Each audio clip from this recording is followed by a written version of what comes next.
especialista em neurologia cognitiva e do comportamento.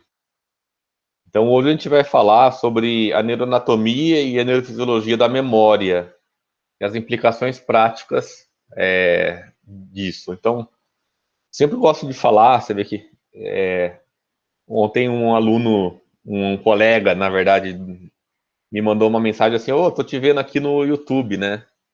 E era a aula que eu dei para a Liga, né? A aula inaugural. E sempre que eu lembro dessa aula, eu lembro que a neuroanatomia veio primeiro.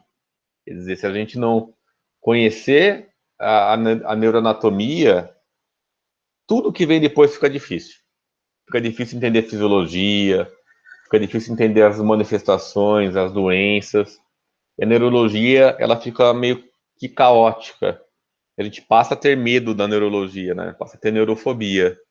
Então, sempre, né? Neuroanatomia em primeiro lugar. Então, aqui, acho que vocês já viram também esse slide. Ele, na verdade, é uma lição de que a neuroanatomia dita o fenótipo. O fenótipo é a apresentação clínica, são os sintomas clínicos. Então, aqui na figura A, vocês estão vendo uma doença de Alzheimer. Então, a gente sabe que a doença de Alzheimer é o acúmulo anormal de duas proteínas, a proteína amiloide e a proteína tau, né? E que ela frequentemente afeta as formações hipocampais. Então, a gente infere que o sintoma clínico desse paciente é uma síndrome amnésica anterógrada, uma dificuldade em aprender informações novas. Já esse paciente B, né, é um paciente com uma demência semântica. Então, a demência semântica, a proteína normal é a TDP43. TDP43 é a proteína também da ELA, né? Então, mas aqui, por que o sintoma vai ser diferente? Provavelmente vai ser de linguagem, dificuldade em dar nome, dificuldade em ter acesso semântico, em saber o significado das coisas, porque afetou aqui o polo temporal esquerdo. Porém, se essa mesma proteína de Alzheimer, beta-amiloide e tal, afetasse essa região, o sintoma clínico não dependeria da proteína, e sim da região do cérebro que é afetada. Então, o que esse slide quer dizer é exatamente isso. Para a gente saber qual é o sintoma, a gente entender assim onde está a lesão, né, a gente tem que entender a neuroanatomia e a neurofisiologia do cérebro. E aí a gente começa a ver que na vida real as coisas não são tão simples. Então vamos supor aqui, isso aqui é uma rede. Vamos supor que aqui seja a rede da memória. Então E é o ponto anatômico mais importante, o ponto concentrador. E vamos supor que a doença A, doença de Alzheimer, afeta aqui, o ponto E. Quer dizer, esse paciente vai ter uma síndrome amnésica anterógrada.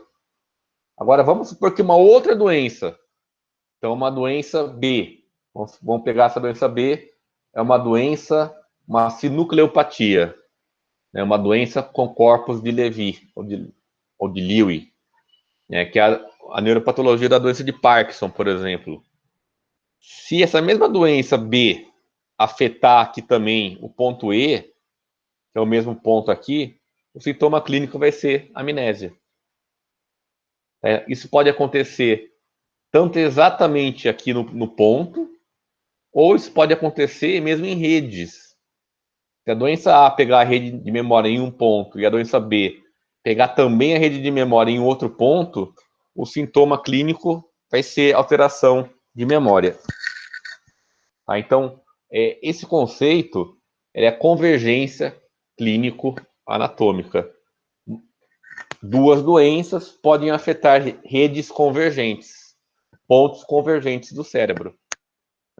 E o contrário também é verdade. A mesma doença, vamos pegar a doença de Alzheimer, pode afetar redes totalmente diferentes. Então, a doença de Alzheimer pode afetar a rede de memória, como aqui mostrado, por exemplo, no A. Mas a mesma doença pode afetar uma outra rede. uma rede de linguagem. A mesma doença pode afetar uma terceira rede, uma rede visoespacial, uma rede motora, práxica, uma rede comportamental emocional. Então, as doenças afetam redes diferentes. E aí que as coisas vão se complicando. Então, esse editorial, também acho que eu já mostrei numa aula, exatamente diz isso. Olha, quando você tem a doença de Alzheimer, então aqui está na parte posterior do cérebro, você tem a doença do tipo Alzheimer, que é o DAT, né, que é a demência do tipo Alzheimer, que é a forma clássica, a forma amnésica da doença, em que a rede afetada é a rede de memória. Porém, se a doença de Alzheimer afeta a rede aqui, ó, da junção temporoparietal esquerda, a forma clínica vai ser uma afasia progressiva primária, chamada de variante logopênica, em que a pessoa tem dificuldade em achar palavras, em manter a linguagem online. Por quê? Porque essa região aqui é a região que faz a alça fonológica, faz as pessoas manterem a linguagem online. Se a mesma doença de Alzheimer afetar a região occipito-parietal, que processa a visão, a síndrome clínica vai ser uma síndrome visoespacial. Então, o PCA é atrofia cortical posterior. Tá? Então, o que importa é a anatomia. Acho que essa é a mensagem. Então, quando a gente pensa em memória, a gente tem várias subdivisões. Tá? Então, aqui, a gente está falando das memórias de longo prazo. Tá? Essas memórias de longo prazo, elas podem ser explícitas ou declarativas, em que elas são conscientemente aprendidas e lembradas. Então, a gente pode ter memórias que são implícitas ou não declarativas, em que tanto o aprendizado quanto a lembrança, ela é inconsciente. Mas você fala assim, não, mas como que eu vou aprender uma coisa inconsciente se eu não sei que se eu aprendi? E o desfecho dessa memória são mudanças de comportamento. Então, por exemplo, uma memória explícita. O grande exemplo é a memória episódica. Memória episódica, ela é ligada a um momento da sua vida. O que eu almocei ontem? Como foi meu primeiro dia de aula na faculdade? Então, o dia que meu filho nasceu. São todas memórias que foram ligadas a um evento da sua vida. Então, uma memória episódica, um episódio da sua vida. Então, no mini exame do estado mental, quando você fala lá carro, vaso, tijolo, e pede para o paciente decorar, depois de 5 minutos, fala quais eram as palavras. Isso é memória episódica. Foi um momento da vida que você está testando. Já a memória semântica são os conhecimentos gerais, são fatos. O que é um leão? Como chama o cabelo do leão? Como o leão é conhecido. Então é juba e rei. Isso daí, você aprendeu isso um dia da sua vida, mas você já não lembra mais que dia que foi. Quer dizer, não foi ligado a um fato da sua vida, a um episódio da sua vida.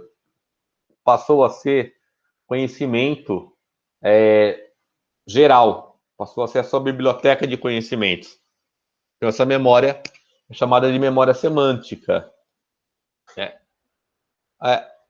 Das memórias implícitas, uma das memórias é a memória de procedimento, ou procedural. Essa memória é aquela que você aprende de maneira implícita, mas que você vai melhorando o desempenho conforme você pratica. Tipo tocar um violino, dirigir ou passar um acesso central, entubar. No começo você só pega a artéria ou esôfago, né?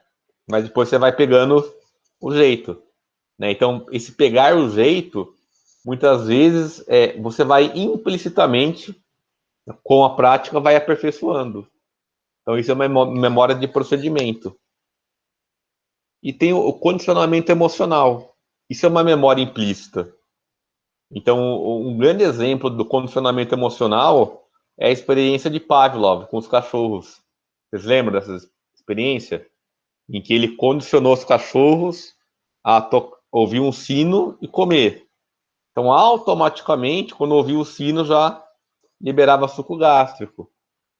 Né? Então, por que a gente, às vezes, faz higiene do sono? A gente fala assim, olha, usa a cama para dormir e para fazer sexo. Não fica rolando na cama com insônia, não fica lendo, não fica vendo TV, porque a gente automaticamente condiciona cama a não dormir. A gente faz um condicionamento emocional, uma memória implícita. Mesmo não querendo, não sendo declarativo, não sendo explícito, a gente faz. E por isso que uma das medidas de orientação é tentar evitar condicionamentos emocionais negativos. Tá? Então, memórias implícitas. Tá? Então, aqui, ó, memória de longo prazo, ela pode ser explícita ou implícita. Tá? A memória explícita, ela pode ser semântica, que são os fatos. Tá? Onde é a África? São fatos. Você não lembra o dia que você aprendeu, a África é ali. Né? Os memórias episódicos, aí sim, um fato da sua vida. Tá? O dia que você casou, o dia que seu filho nasceu. E as memórias implícitas ou não declarativas. Então, a principal em que a gente testa é a memória de procedimento ou procedural. Tá? Mas aí tem várias, né? Tem respostas emocionais, tem os condicionamentos clássicos, tipo a experiência de Pavlov, né? O priming, né? Que é a primazia, que é a chance de você reconhecer um evento que já foi exposto anteriormente, mesmo que você, de maneira explícita, não lembre. Tá? Então, é efeito chamado de primazia. Então, vamos começar na memória episódica. E aí, vocês lembram desse circuito? Né? Como que chama esse circuito? Vocês lembram, gente, do circuito de Papez? Lembra da anatomia lá do primeiro, segundo ano? Então, o circuito de Papez, ele foi descrito nos estudos do sistema límbico. Então, o sistema límbico são aquelas partes do cérebro que estavam na borda. Então, limbus é borda. Você vê que aqui a gente está na borda do cérebro, ó. Né? Não está na borda, ó. Está na metade de um hemisfério. Então, o sistema límbico, se a gente fosse expressar o circuito de memória com aquela teoria de nós, né? Com aquela teoria gráfica, né? A gente estaria expressando esses pontos. Então, o ponto mais importante, o epicentro da rede de memória, é a formação hipocampal. Quer dizer, os hipocampos são as regiões concentradoras. Seriam os aeroportos mais importantes do país. Porém, é um sistema conectado. Então, é hipocampo. Tá? O hipocampo ele vem aqui para a parte posterior. Né? E ele forma o que? O fórnix. O fórnix é um trato que liga o hipocampo ao corpo mamilar. Ó. Ao corpo mamilar aqui. Né? O corpo mamilar, como vocês lembram, ó, que parte é essa daqui? Ó? Está muito próxima e muito conectada. Hipotálamo. Então, a região reguladora. Então, do corpo mamilar, tem o trato mamilo-talâmico. Ó, do corpo mamilar ao tálamo. Tá vendo? Ó? Tálamo anterior. Do tálamo anterior, tem aqui o trato tálamo singular. E o símbolo, né, o giro do símbolo, ó, ele faz voltar aqui para o hipocampo e espalha a informação para o lobo frontal. Tá? Então, é um circuito de Papez, circuito da memória episódica. A gente vai ver que cada tipo de memória tem uma neuroanatomia diferente. Então, olha só a memória semântica. Ela está na região látero inferior e no polo temporal esquerdo. Então, não é à toa que doenças que afetam essa região causam alterações na memória semântica. Tá? Então, a memória de procedimento. Tá? Então, é a memória, ó, ela está na região motora suplementar. nos núcleos da base e no cerebelo. Então, aquela memória de aprender e ter habilidade motora está nas regiões mais motoras. Área motora suplementar, núcleos da base, cerebelo. Né? Essa terceira memória aqui, ó, memória de trabalho, né, em português, o nome mais aceito, principalmente entre os psicólogos, memória operacional. Tá? O que é memória operacional ou memória de trabalho? Manter online. A capacidade de manter as informações online para que elas possam ser manipuladas ou selecionadas. Quer dizer, é você falar um telefone, 97515-4810. Você consegue repetir, mas daqui a um tempo, como não é relevante, você esquece. Quer dizer, manteve online, sumiu. Então, essa é a memória operacional. Então, vamos lá. A definição de memória episódica é a capacidade de recordar de maneira consciente, então, uma memória explícita, episódios ou experiências pessoais. Então, sempre ligado a um episódio da sua vida. Né? Vocês já ouviram falar desse paciente, o caso HM? Né? Esse caso mostra como a medicina aprende com os erros. Então, esse é um dos pacientes mais famosos da história da neurologia. Então, o HM, esse jovem aqui da foto do lado esquerdo, é um paciente que tinha uma forma refratária de epilepsia. E nos primórdios, no começo do século passado, nos estudos de neurofisiologia começaram a identificar que o foco epilético frequentemente era aqui, ó, no lobo temporal medial. Tá? Como não se tinha certeza da função do lobo temporal medial, uma das propostas feita nesse paciente foi fazer uma ressecção bilateral dos hipocampos, das formações hipocampais. Né? Como aqui mostrado, ó, um cérebro normal, ó, lobo temporal medial, e aqui o HM, ó, foi feita uma ressecção, ó, tá vendo? Ó? Hipocampo, né, o vírus parahipocampal, córtex entorrinal, mas ó, foi feita uma hipocampectomia radical. Então, o que aconteceu com o HM? Ele até teve redução das crises, né? Mas ele teve uma amnésia anterógrada intensa. Então, ele teve uma amnésia retrógrada de alguns meses. Ele passou a não lembrar coisas recentes que aconteceram nos últimos meses e passou também a não aprender coisas novas. E aí ficou claro que o lobo temporal medial é a região mais importante para a memória recente, para você conseguir aprender novas informações. Então, aqui uma foto dele, já mais velho, e a identidade dele só foi revelada após o falecimento dele em 2008. Então, o caso HM é um dos casos mais famosos da neurologia. Então, um dos casos que se teve o aprendizado que a memória episódica tinha como epicentro, como região mais importante, o lobo temporal medial. Então, a gente vai ver que tudo no cérebro ele pode ser dividido entre esquerdo, verbal, e direito, visual. Quer que qual que é o único lugar que isso é invertido? É no cerebelo, né? Então, no cerebelo, a linguagem está à direita, o visual está à esquerda, né? Todas as outras partes do cérebro, a esquerda é sempre mais verbal, a direita é sempre mais visual. Então, qual que é a queixa que as pessoas trazem? Não estou lembrando informações. Então, está muito repetitiva. Você fala com ela, dá 10 minutos ela esquece. Você liga para a pessoa um dia, no dia seguinte, não falei com você. Então, queixas de memória episódica verbal. Memória visual. Onde guardou as coisas, por exemplo. Olha, não sei onde está tal coisa, porque você não lembra onde você deixou. Uma coisa muito mais visual. Tá? Isso pode ser avaliado em vários testes, né? Testes de narrativa, em que você lê uma narrativa e a pessoa tem que repetir o texto ou repetir a ideia 20 minutos em 30 minutos, lista de palavras, carro, vaso e tijolo, do mini exame do estado mental.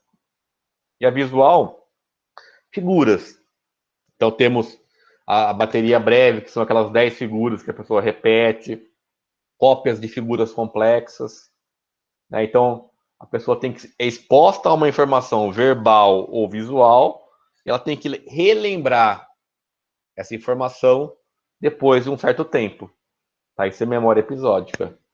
Qual que é a neuroanatomia da memória episódica? Lobo temporal medial, circuito de Papez. Verbal, à esquerda, visual, à direita. Tá? Quais são as doenças que frequentemente afetam esse circuito? A mais comum, a doença de Alzheimer. Tá? A doença de Alzheimer é uma doença que, de maneira clássica, afeta o lobo temporal medial. Porém, não é a única doença que afeta o lobo temporal medial. Então, outras doenças, como encefalite límbica, herpética, né, tem uma predileção pelo lobo temporal medial. Né? Como que o vírus da herpes sabe que ele tem que ir lá no hipocampo? Né? Qual que é a diferença do hipocampo? Vocês lembram? O que tem de diferente o hipocampo? Por que o vírus sabe que tem que ir para o hipocampo? Ele tem um mapinha do hipocampo? Porque o hipocampo, vocês lembram? Nossa, não lembro. O hipocampo tem um córtex chamado de alocórtex. Lembra que é um córtex menos desenvolvido na filogenética? Tem só 3 camadas, não é aquele córtex totalmente desenvolvido como o isocórtex. Então, o fato dele ser diferente na histologia, na arquitetura, provavelmente deve ter epítopos diferentes lá, deve ter alguma proteína que só tem lá, né? Porque é um córtex límbico. Tá? Então, não é à toa que vários vírus têm tropismo, vários anticorpos afetam o lobo temporal medial, como na encefalite paraneoplásica, autoimune.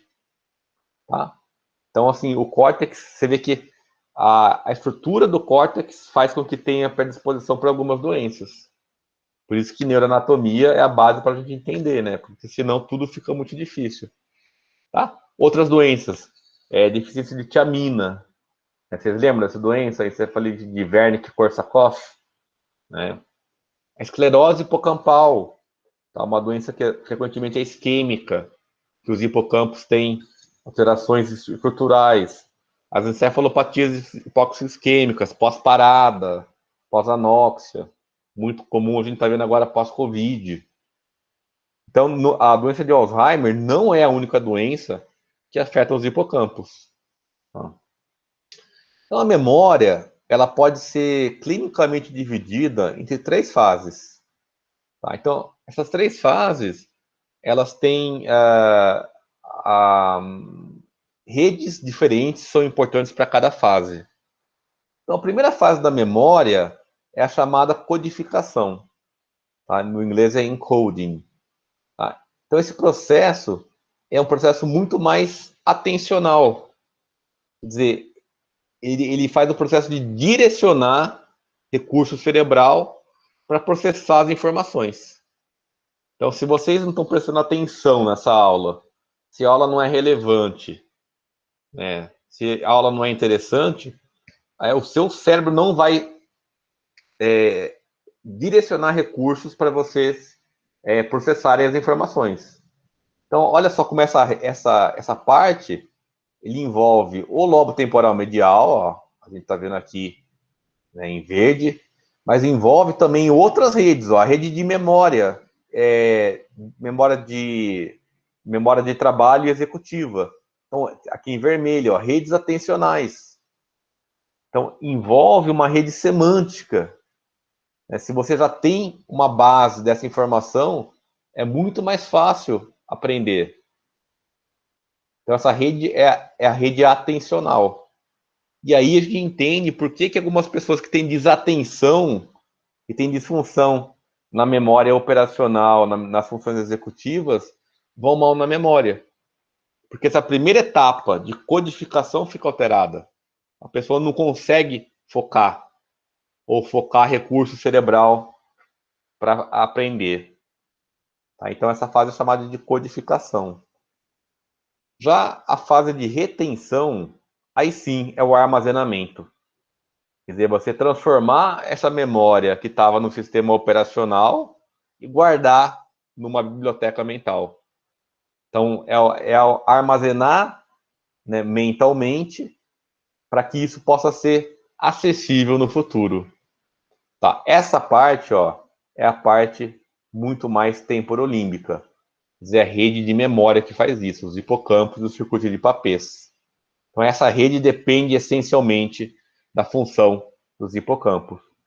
Tá? Essa informação ela pode ser consolidada. Então, consolidada é quando você aumenta a potência da retenção. Quer dizer, a informação fica super guardada. Talvez é uma informação importante, de relevância. Quem ensinou conseguiu mexer no seu emocional, fazer você ter um grande recurso para guardar com mais potência. Quer dizer, então, não é à toa que uma das estratégias para as pessoas aprenderem mais é pôr emoção no aprendizado. Então, no cursinho, professores não faziam música, não faziam brincadeira, não usavam humor, porque isso aumenta o tom, né, emocional. Isso faz com que a informação seja mais facilmente retida e consolidada, quer dizer, realmente fixada. Para quê? Para que você possa recuperar. Então, recuperar é o processo de relembrar uma memória conscientemente. É buscar essa memória na biblioteca mental. E aí, mais uma vez, ó, a gente tem sim a rede de memória, mas temos também ó, a rede executiva atencional. E olha que interessante, ó, a rede de modo padrão, é aquela rede que ativa quando você está fazendo processos internos, quando você está focado em coisas internas. Quando você para de pensar em coisas externas e começa a fazer mind wandering, né? Começa a pensar livremente, essa rede ativa. E quando você recupera uma informação de memória, essa rede também ativa, marcando um processo interno. Tá? Então, recuperar é você conseguir ter acesso à informação que foi retida, é ter acesso a um livro na sua biblioteca mental. Tá? Então, você vê que a memória ela envolve vários processos. Né? Então, codificar, atencional, múltiplas redes, reter, fixar, rede hipocampal, recuperar, ter acesso à informação retida, também múltiplas redes. Tudo bem? Então, mais uma vez, ó, esse circuito ele é fundamental. Quer dizer, o famoso circuito de Papez. Então, mais uma vez aqui, ó, o hipocampo, né, ó, a formação hipocampal, a conexão do hipocampo através do fórnix, aqui em verde, ó, com o corpo mamilar. Corpo mamilar, né, muito próximo do hipotálamo, faz as conexões ó, com o tálamo anterior, através do trato mamilo-talâmico. O tálamo anterior, aqui pelas radiações singulares, né, para o símbolo, e o símbolo espalha para o cérebro, principalmente por lobo frontal, mas ele volta que o símbolo tem uma conexão muito grande com o hipocampo. Então, o símbolo posterior, né, a parte aqui ó, do símbolo posterior, essa parte aqui, ó, ela é extremamente conectada com o hipocampo. Então, na doença de Alzheimer, por exemplo, que afeta o hipocampo, o hipometabolismo típico é no símbolo posterior, na conexão direta com o hipocampo. Ok? A gente sempre lembra do circuito de Papez pela parte da memória. Né? Então, mais uma vez, aqui o circuito de Papez, vocês estão vendo. Né? Então, ó, formação hipocampal, fórnix, corpo mamilar, ó, trato mamilo talâmico, tálamo anterior, através das radiações ou pedúnculos talâmicos ou radiações singulares do símbolo e volta para o hipocampo. Tá? Vocês lembram do hipocampo? Então, está no lobo temporal medial, é uma estrutura parece um rocambole, né? Então, e tem vários subcampos. Então, esses campos, eles são divididos pelo sigla Ca, né? Ca é corno de Amonis. Então, Amonis é aquele deus que tem um chifre de bode enrolado, né? Então, a gente tem Ca1, Ca2, Ca3, tá? O Ca4, ele pode ser diferenciado, ele pode ser parte do Ca3. E no meio aqui do rocambole, ó, tá o viro do 5, o denteado, tá? Essa parte aqui. Tá? Ele tá no giro parahipocampal, tá? Esse giro, ó. E aqui tá o córtex entorrinal. Tá? Então, o giro parahipocampal, suco colateral, aí aqui tá o giro fusiforme. Tá? Então, lembrando essa neuroanatomia. E aí a gente tem essa clássica conexão trisináptica dos hipocampos. Então, essa conexão trisináptica, ela é composta, ó, do córtex entorrinal, a gente tem essa via perfurante. Essa via perfurante é glutamatérgica. Então, ela manda as informações para os hipocampos, para o giro denteado. Aí, do giro denteado, temos fibras musgosas, né, que vão para os neurônios piramidais que tem no CA3.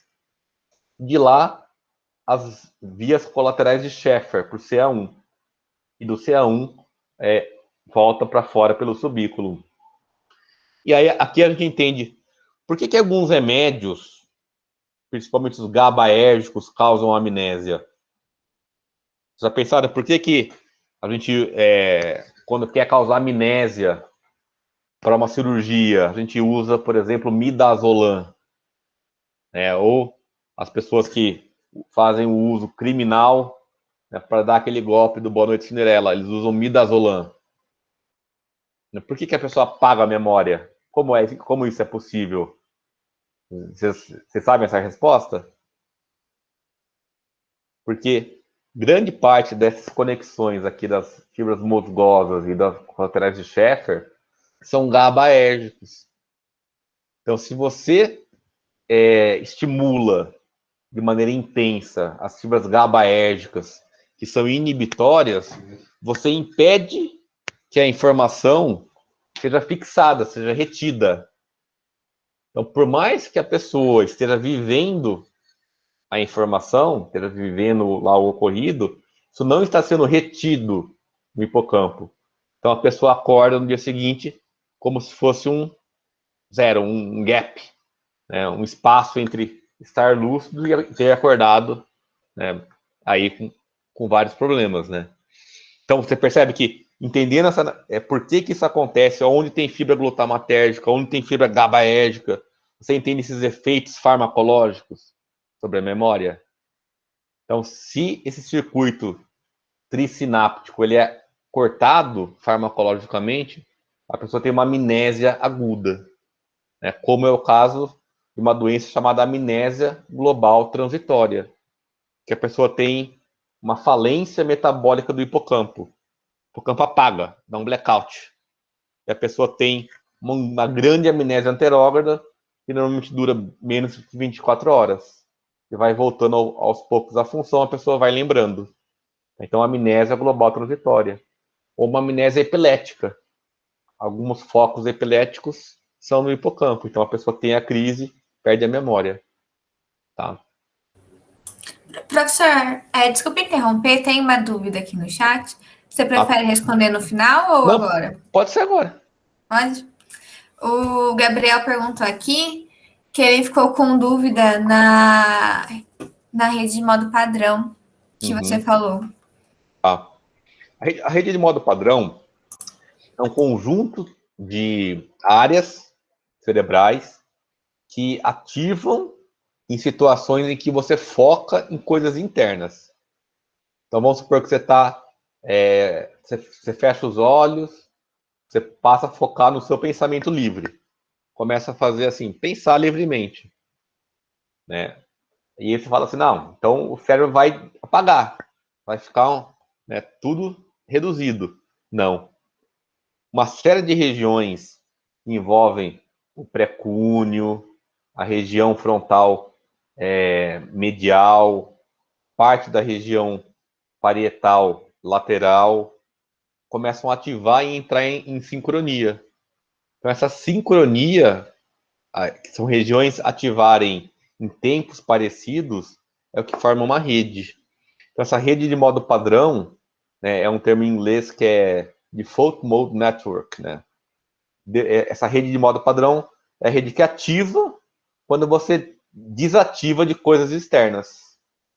Então, essa rede é a rede que mais gasta energia no cérebro. E é a rede que é precocemente afetada na doença de Alzheimer. Então, as regiões da rede de modo padrão são regiões que mais precocemente têm deposição de beta-amiloide, que é a proteína normal da doença de Alzheimer. Então, uma das teorias é que regiões que têm mais gasto metabólico têm mais suscetibilidade a ter acúmulo de detrito, acúmulo de proteína normal. Tá? Então, a rede de modo padrão é uma das redes mais ativas que mais gastam energia no cérebro. Então, essa rede, ela também ela é ligada, por exemplo, a você processar problemas, né? Então, quando você tem um problema, às vezes você dorme, essa rede processa para você e você acorda com uma solução, assim, com uma epifania, né? Uma luzinha, assim, você, tinha que fazer isso, então. Ou com uma resolução. Porque o seu cérebro processou para você através da rede de modo padrão. Tudo bem? Essa é uma coisa muito mais de neurociência, né? Obrigado, professor. Então, quando a gente fala da memória episódica, a gente sempre foca muito no circuito de Papez. Porém, quando a gente relembra as fases da memória, fica claro que há tanto a codificação quanto a recuperação envolvem o lobo frontal. Então, o lobo frontal, ele tem uma parte importante na rede de memória. Apesar dele não fazer parte diretamente do circuito de Papez, ele é extremamente conectado através do símbolo. Então, o símbolo conecta o circuito de Papez com o lobo frontal. E aí tem uma analogia, né? Várias doenças do lobo temporal medial dão amnésia anterógrada. A pessoa não consegue aprender coisas novas. Amnésia episódica. E aqui funciona como se fosse as estantes de uma biblioteca. Então, imagina só que você tem essa biblioteca, né? E cada livro é uma memória. Mas acabou o espaço. Você não tem espaço para novas memórias, para os novos livros. Os livros que estão aí você consegue acessar, mas você não consegue guardar um novo livro. Então isso é a doença de Alzheimer. Isso é uma lesão do lobo temporal medial. Os livros que foram guardados estão lá, mas chega uma hora que você não consegue acessar novos livros, guardar novos livros. Você não consegue ir lá e colocar um livro na estante. Talvez no início, livros muito importantes, você vai lá e enfia. Você consegue guardar. Porém, livros menos importantes não tem espaço. Conforme progride, acaba o espaço, não tem espaço para nada. Já aqui, no lobo frontal, a analogia é como se fosse a bibliotecária. Quer dizer, tem a estante tem espaço, você foi lá e guardou. Porém, a bibliotecária está desorganizada. No momento que você precisa do livro, ele não é facilmente acessado. Às vezes, pega o livro do lado. Às vezes, precisa de um empurrãozinho, de um tempo a mais, de uma dica. E esses problemas são mais frequentemente relacionados ao lobo frontal. E o lobo frontal é muito suscetível a tudo, desde insônia, estresse, doenças psiquiátricas, sequela de Covid. E aí a gente entende por que várias doenças dão como sintoma dificuldade de memória. Muitas vezes o sistema de memória não está afetado, mas o lobo frontal sim. Então, o lobo frontal é como se a bibliotecária estivesse cansada. O livro está lá, teve espaço, guardou. Mas quando você precisa, você não tem ele. Depois de várias horas, a pessoa lembra, era isso. Né? Mas na hora que precisou, então a informação é meio confusa. E aí, eu acho que alguns testes conseguem diferenciar isso.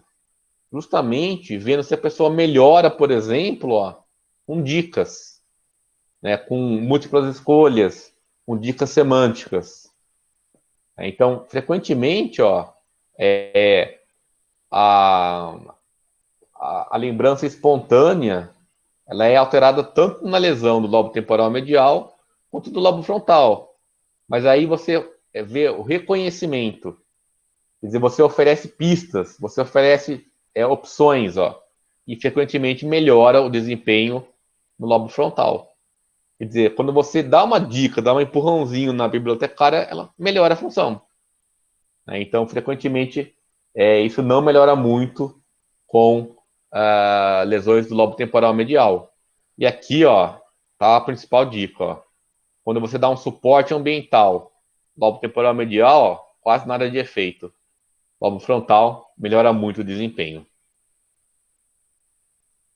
Então, aqui, por exemplo, é um caso que a gente viu, eu vi há uns anos atrás, em que tinha uma síndrome amnésica anterógrada por uma alteração no circuito de Papez, né? E aqui a gente consegue ver, aqui nessa figura, isso aqui é o corpo mamilar, Tá vendo o corpo mamilar, O corpo mamilar se você pensar que isso aqui é um passarinho, ele tá bicando, né, o corpo mamilar, Passarinho, a cabeça, o tronco do passarinho, o rabo, e tá bicando o corpo mamilar. Mas o corpo mamilar aqui, tá realçando pelo contraste. Tá vendo? Aqui é sem contraste, aqui é com contraste. Olha o realce, tá mais branco. Então isso daqui é um caso de deficiência de tiamina, né? Uma síndrome de Korsakoff. Então teve uma amnésia intensa porque afetou 2 pontos dos 2 lados do circuito de Papez aqui nos corpos mamilares, tá? Isso aqui é um outro caso que o paciente tinha uma lesão antiga no tálamo anterior, tá? Um AVC antigo, pequenininho, não dava sintoma nenhum. Ele teve o azar de ter um outro AVC agudo, isquêmico agudo, no hipocampo do lado oposto. Então, desconectou os 2 lados do circuito de Papez. A pessoa teve uma grande amnésia anterógrada. Então, esse paciente ele foi visto no PS, foi feito o diagnóstico de amnésia global transitória.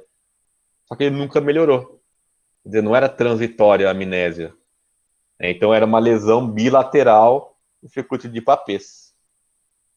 Então, assim, lesões bilaterais, mesmo que pequenas, afetam muito o sistema. Então, o sistema ele é bilateral para ter uma certa redundância. Se um lado ficar ruim, outro lado tenta tomar a função. Mas se tiver uma lesão bilateral, então tálamo anterior do lado direito, como a gente está vendo aqui, tálamo anterior aqui, hipocampo esquerdo, mesmo que uma lesão pequenininha, causa uma desconexão e uma alteração funcional muito grande. Tá? Então, alguns testes de rastreio, o mini exame do estado mental, o MOCA, a bateria breve, testes mais complexos, lista de palavras, então o ADAS-COG, a CERAD, que é uma bateria de diagnóstico de Alzheimer, o RAVLT, que é a lista de palavras de Ray, né? Então, na verdade, são todos testes de memória, tá? Então, aqui é o MOCA, não sei se vocês conhecem, é um teste que eu uso bastante. Ele envolve várias funções, tá? Então, aqui, funções executivas e visuais. Então, aqui é o trail making, né? Então, fazer 1A, 2B, 3C, copiar o cubo, desenhar um relógio. Mas na memória, que é o ponto aqui, você tem 5 palavras. Então, você fala, rosto, veludo, igreja, margarida, vermelho. A pessoa tem 2 tentativas de aprender.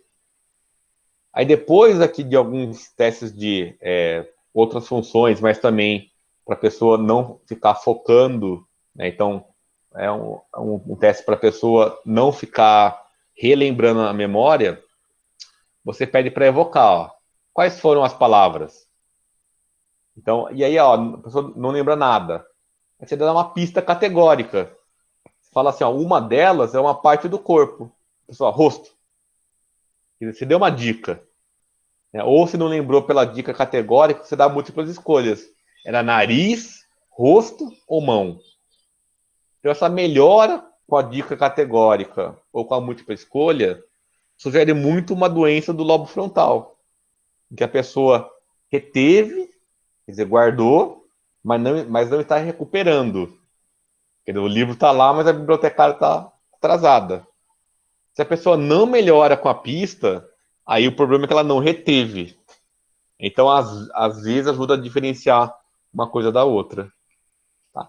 Lembrar que a amnésia anterógrada nem sempre é degenerativo. Então, várias causas, várias. Desde acidente vascular cerebral, aneurisma, trauma, tumores, encefalites, infecções, deficiência de vitamina, várias coisas, tá bom? Lembrar que medicações podem causar isso, doenças psiquiátricas podem causar amnésias dissociativas, drogas podem causar isso, então, vide lá o midazolam, por exemplo, tá? Eletroconvulsoterapia pode causar uma amnésia que ela é reversível, tá? Então, mas você sabe que quando você está fazendo tratamento, a pessoa vai ter dificuldade de lembrar aqueles momentos, porque realmente dá uma apagada na função hipocampal. E a memória semântica? Né? A memória semântica é o conhecimento individual acumulado durante a vida. São conhecimentos gerais, sobre os fatos do mundo, as relações, os usos. Tá? Então, é a memória de conceitos. Tá? Então, aí envolve conceito, palavra, qual o movimento do martelo, como chama o cabelo do leão. Então, tem a ver com significado. Não tem referência de um episódio autobiográfico. Você lembra assim, eu tinha 5 anos, eu aprendi que o cabelo do leão chama juba. Não, a gente não lembra, né? Então, em um momento da vida, essa memória foi episódica, a gente aprendeu. Mas a gente não fixou esse momento. Quer dizer, não é atrelado a um momento, a um episódio da nossa vida. Então, é por isso que é chamado memória semântica. Tá? E aí, a grande queixa, né, de erros de dificuldade semântica é não achar as palavras. É a anomia. Quer dizer, para você conseguir nomear as palavras, principalmente as palavras de menos uso, de uso menos constante, a memória semântica ela é fundamental. Então as pessoas começam a chamar de coisa, treco, troço, o mineiro chama de trem, né? E às vezes a pessoa não consegue saber fatos sobre os objetos ou os seres vivos, né? Então a pessoa não sabe onde vive o camelo, né? Ou começa a ter dificuldade em simplificar. Então, em vez de falar a raça do cachorro, fala cachorro. Em vez de falar cachorro, fala bicho. Em vez de falar bicho, fala troço. Fala coisa. Então, vai sempre simplificando numa categoria acima. Né? Então, tem o cachorro, pode ser um labrador, pode ser um Yorkshire, pode ser um Lhasa. Né? Então, o bicho pode ser um cachorro, pode ser um gato, pode ser um peixe. A coisa pode ser um cachorro, pode ser uma caneta, pode ser... Você vai sempre ir numa categoria acima. E isso é mais facilmente testado em provas de fluência ou provas de nomeação. Tá? Então eu gosto muito de um teste que chama Boston Naming Test, que você tem que nomear 60 figuras. Tá? Então, mas tem provas também específicas para conhecimento semântico. E onde está a neuroanatomia da memória semântica?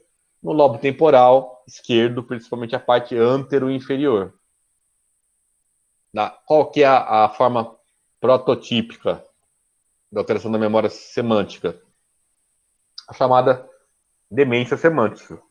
Na verdade, é uma variante semântica da demência frontotemporal. Ou afasia progressiva primária, variante semântica. Porém, a própria doença de Alzheimer pode afetar também regiões de memória semântica. E uma coisa muito mais frequente na prática é traumatismo crânioencefálico. Então, o polo temporal está numa região em que você tem acidentes ósseos, em que o trauma com desaceleração frequentemente promove a batida, né, o choque do polo temporal com os ossos. Isso causa lesão. Então, o principal sintoma é a anomia.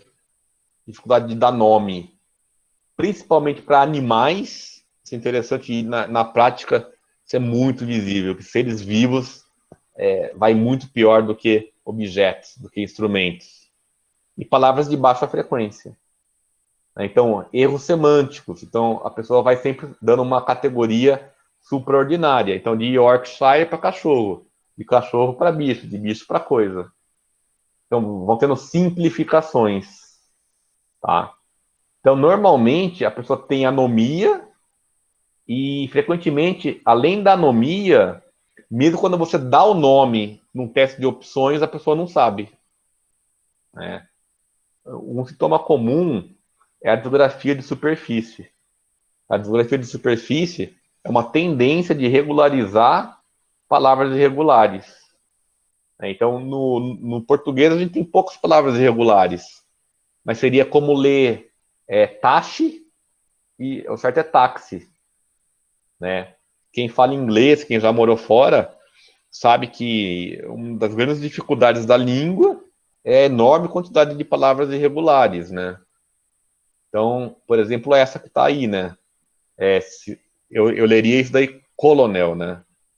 Não é colonel, está escrito aí, colonel, mas aí seria um erro de regularização, né?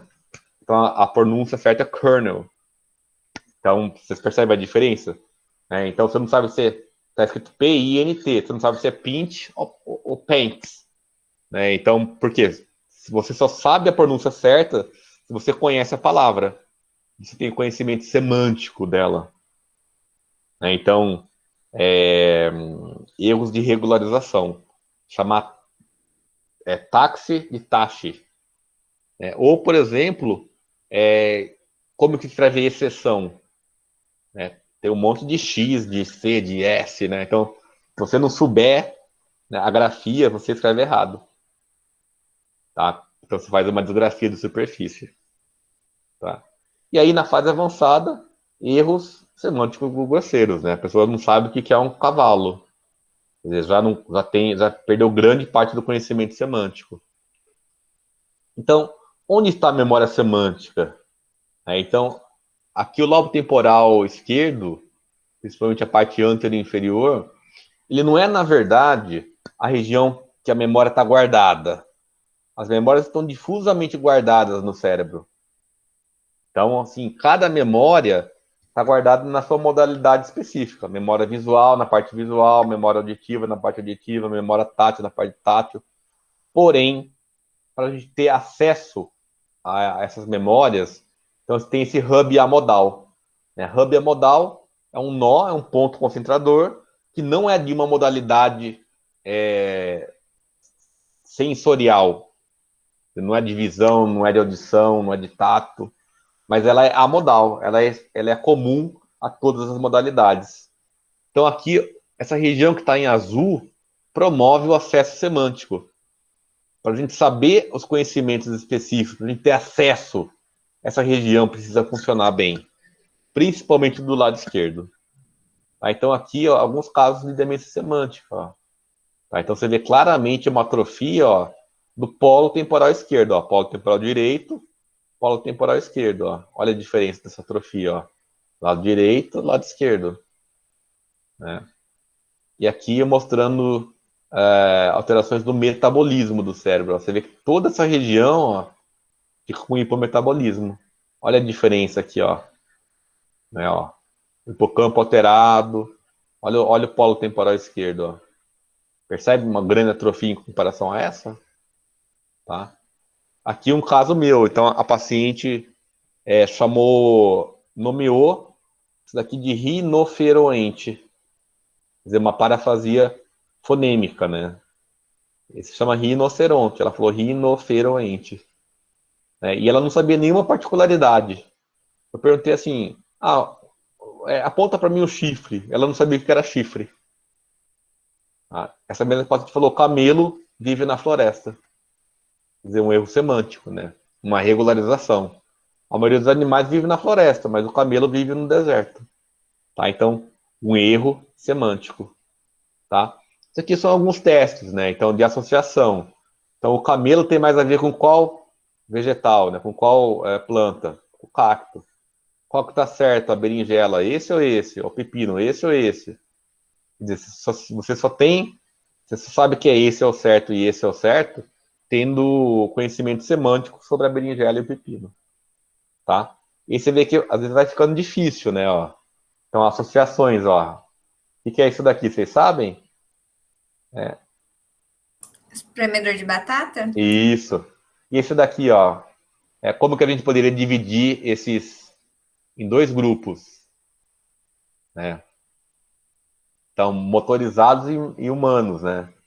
Aqui é um paciente com demência semântica que ele foi desenhando um pavão ao longo dos anos. Então, olha no começo da doença, como ele sabia o que era um pavão. A doença foi piorando, ó. Ele foi regularizando o pavão, ó. O pavão foi começando a ficar igual um cachorro, ó. Percebe que ele foi regularizando para animais mais comuns? Então, isso daqui é um erro de regularização. Tá? Aponte o avestruz, por exemplo, ó. Memória semântica. Ó. Aqui, ó, a vaca preta é perseguida pelo gato branco. Né? Então, aqui é uma disgrafia de superfície. Né? Então, a pessoa regularizando. Né? Então, algumas palavras, principalmente aqui no inglês, né? Elas são escritas não exatamente da mesma maneira que você fala. Né? Então, aqui, ó, a paciente escreveu laughter, né? Porque você fala laughter, né? Mas você escreve com GH. Tá? E aqui, a atrofia mais intensa no lobo temporal esquerdo, né? E a grande maioria das vezes, a patologia é TDP 43 tipo C. Tá? Então, uma forma específica de neuropatologia. Professor, rapidinho, antes de você mudar, desculpa interromper. Teve duas perguntas aqui no chat. Uhum. Uma é se do perdido, nos casos de amnésia anterógrafa, como é o cotidiano desses pacientes? Eles guardam alguma memória recente? Então, nem, assim, não é tudo ou nada. Então, na doença de Alzheimer, por exemplo, a pessoa vai progressivamente perdendo. Né? Então, no começo, memórias muito importantes ou memórias muito enfatizadas vão sendo lembradas. Mas conforme a doença avança, mesmo memórias muito importantes não são lembradas. São novas informações. Até uma fase moderada da doença, a pessoa lembra do passado. Quer dizer, não tem amnésia retrógrada. Mas aí nas fases mais avançadas começa a ter até a perda da memória retrógrada. Tá? Então, mesmo o HM é um paciente muito estudado. Ele frequentemente não lembrava, mas melhorava o desempenho em algumas funções, em algumas tarefas, por exemplo. Quer dizer, tinha uma parte implícita da memória. Ele aprendia pelas vias não convencionais. Então, tudo em medicina não é tudo ou nada, né? Ou lembra tudo ou não lembra nada. Então, vai sempre tendo graus de aprendizado. É legal ver nos filmes, né? Tem aquele filme como se fosse a primeira vez, né? Isso. Então, aquele filme é baseado no HM. Claro que, assim, a memória dela era assim, durava, aí 24 horas acabava. Quer dizer, não é muito fisiológico, né? Mas aquele filme lá é baseado no caso HM. Olha, interessante, né? E tem mais uma também aqui, que é do Gabriel também. Como alguns indivíduos com espectro autista manifestam áreas de memórias exacerbadas? Como isso se dá? Então, a hipermemória, né? E aí, assim, a hipermemória, ela vem de... Vocês já viram aquele filme Rayman? Não era a época de vocês, mas vale a pena assistir. Porque é uma atuação fantástica, né? Do Hoffman, né? Como que ele chama, gente? Justin Hoffman. É. E ele interpreta um autista com uma hipermemória. Então, o que acontece? Toda vez que você não seleciona bem as redes cerebrais, a função cai. Se você pegar esses autistas com hipermemória, na vida real eles funcionam muito mal. Porém, às vezes uma rede fica hiperativa. Então a rede de memória fica hiperativa, fica hiperconectada. Então isso causa uma hiperfunção. Então, frequentemente, alguns autistas têm hiperfocos, sabem tudo de uma coisa. São pequenos professores, sabem tudo de trem, sabe tudo de astrologia, sabe tudo de mitologia grega. Porém, o funcionamento global dessas pessoas é ruim, porque justamente ele não consegue desfocar de uma rede cerebral. Então, a rede de saliência está muito alterada. E a rede de cognição social nem se fala. Então, são pessoas que não têm empatia, que não conseguem se conectar, que não conseguem perceber a emoção do outro. Então, ficam com comportamentos inadequados. Tá? Mas, então, você vê que até a hiperconexão pode acontecer, né? Hiperconexão, hipermemória, hiperfocos. Obrigada, professor. Né? Então, para falar mais rapidamente, aqui a memória operacional. Então, na verdade, essa memória operacional, ela não é muito bem uma memória, ela é muito mais uma função executiva, ou parte das funções executivas. Tá? Então, é chamada de memória de trabalho, né, working memory, que é a capacidade de manter de forma consciente e ativa as informações verbais e não verbais na mente, então manter online, para você manipular essa informação, para depois realizar as tarefas que dependem dela. Então, esse é o ponto principal. Assim, tem muito a ver com a codificação da memória. Quer dizer, para codificar uma memória, você tem que manter ela online. E aí, assim, quais são as queixas? Essa aqui é muito comum. Olha, fui na geladeira pegar comida, quando eu abri a porta, o que eu vim fazer aqui? Ou aquelas pessoas que você fala o número do telefone e ela não consegue repetir. Parece que ela está surda. Ela não consegue manter online. Ela não consegue se concentrar. E aí, frequentemente as pessoas acham que isso é memória. Ah, minha memória está péssima, né? Eu não consigo prestar atenção numa aula. Quer dizer, é a memória operacional, né? Que na verdade é uma forma de atenção. E aí, como que a gente testa isso? Repetir dígitos, por exemplo, na ordem direta, na ordem inversa. Fazer cálculo. Para você fazer cálculo, você precisa manter online. E a neuroanatomia da memória operacional é totalmente diferente, é uma rede que envolve a região pré-frontal, o córtex de associação, regiões subcorticais, e que frequentemente é muito afetada em várias doenças. Lesão vascular, demência frontotemporal, sintomas de parkinsonismos, traumatismos crânioencefálicos, doenças psiquiátricas, fadiga, insônia, estresse, tudo afeta a memória operacional. Então, é uma rede muito mais suscetível a várias intempéries da vida. Tá? Mas então aqui está na região pré-frontal. Tá? Então, a verdade tem uma série de regiões de conexões. Tá? E tem, quando a gente pega a linguagem, então o hemisfério esquerdo, a gente chama de alça fonológica. É a capacidade de manter informações verbais, né, na memória online. Então, manter uma sequência de números na cabeça. Mas também do lado direito tem o analógico, né, a analogia da alça fonológica para a visão. Chama esboço visoespacial. Que é, por exemplo, manter uma rota, rodar um objeto mentalmente. Né? Então, isso daqui é uma memória de curta duração, segundos a minutos. Mas você pode ficar reensaiando e manipulando ela mentalmente. Né? E aí a chance de lembrar é maior. Uma das formas é a afasia progressiva primária variante logopênica. Lembra que eu falei? Que a pessoa tem dificuldade na alça fonológica. ela não consegue manter a linguagem online na cabeça. E aí tudo que vem depois fica alterado. Tá? Então, aqui estão os critérios diagnósticos, tá? Mas qual que é a principal dificuldade? Repetir frases longas. Então, se você não consegue repetir uma frase longa, porque você não conseguiu manter online. Então, o que é uma frase longa? O gato sempre se esconde embaixo do sofá quando o cachorro está na sala. Tá? Isso é uma frase longa. Então, a pessoa não consegue repetir. É assim, triste. A pessoa vai falar o gato, sofá, na casa.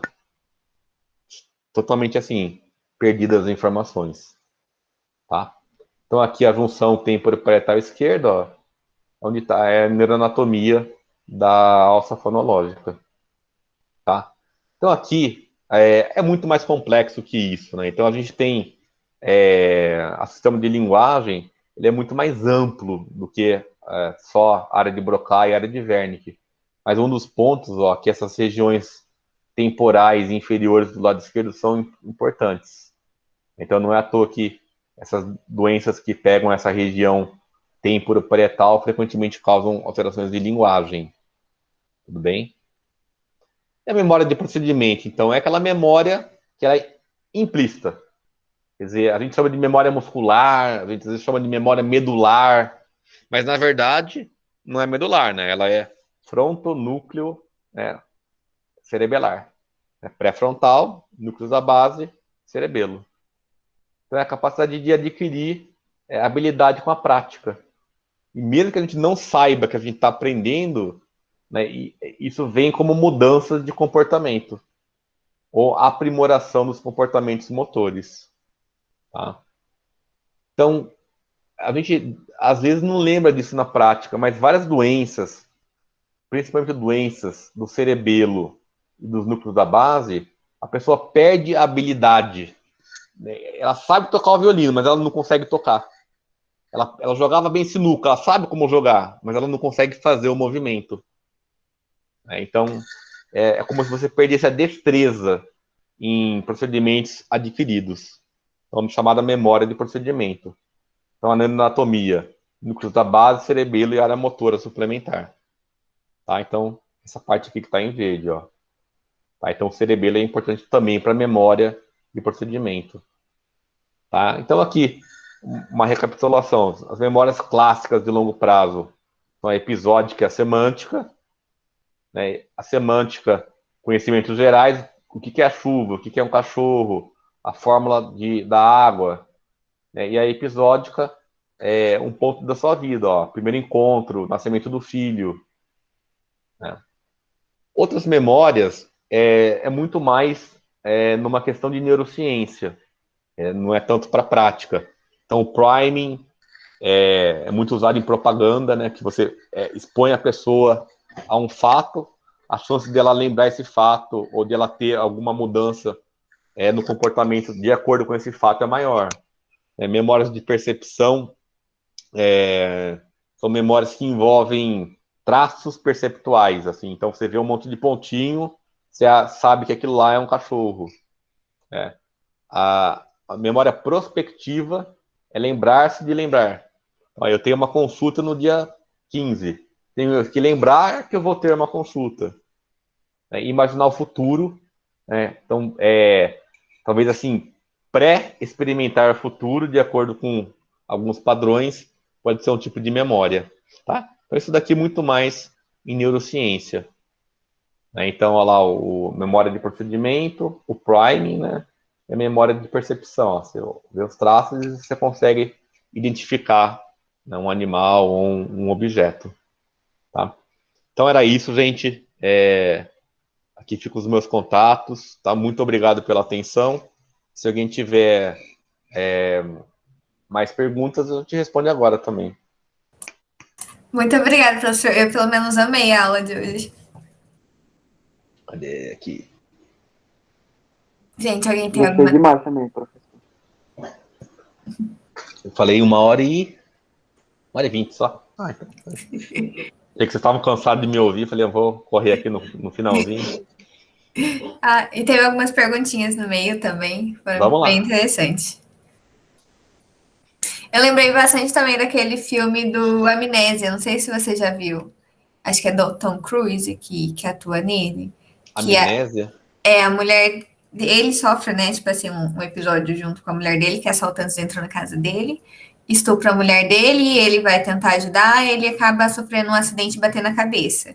E com isso ele não consegue reter novas memórias, né? Uhum, E aí é bem interessante a direção do filme, que ela monta o filme para você ter amnésia junto com o uhum, protagonista. Então você vai vendo de parte de trás para frente o que aconteceu. E aí toda vez que ele, tipo assim, ele perde o foco, ele esquece. Então, tipo uhum. assim, enquanto ele tá focado naquilo, ele consegue lembrar. Mas a hora que, tipo assim, algo distrai ele, ele já não lembra mais de nada. Faz sentido, né? Quer dizer, essa dependência do lobo frontal para a memória, ela é anormal, né? Não é assim. Parece o filme que também faz isso é o Pai, né? O Meu Pai. Esse filme, assim, vale muito a pena assistir. Do Anthony Hopkins. Ele interpreta uma pessoa com Alzheimer, né? Mas Olha, interessante. esse que é recente. E você vê a visão do paciente, né? Você só entende no final, né? Então, Olha, mas eu vou ver se eu assisto esse daí também. esse vale a pena, né? Esse e o Rayman.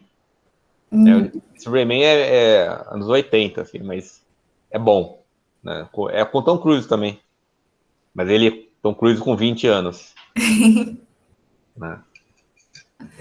Então, gente, assim, percebam que a neurologia ela só é palatável se você entende anatomia. Se não, fica impalatável, se fica indigesto entender tudo isso. Então, eu sempre falo isso para todos os alunos, assim, para os residentes, para todo mundo. Entender a neuroanatomia básica, né, ela é fundamental para você fazer qualquer outra coisa. Senão fica assim uma decoreba insuportável, né? E as pessoas cansam, né? Porque não vai decorar tudo isso. Né? E é difícil, mas então neuroanatomia primeiro. Pessoal, alguém quer aproveitar e fazer alguma dúvida agora? Se ninguém tiver mais nada, a gente já pode encerrar aqui. Se eu parar de gravar já.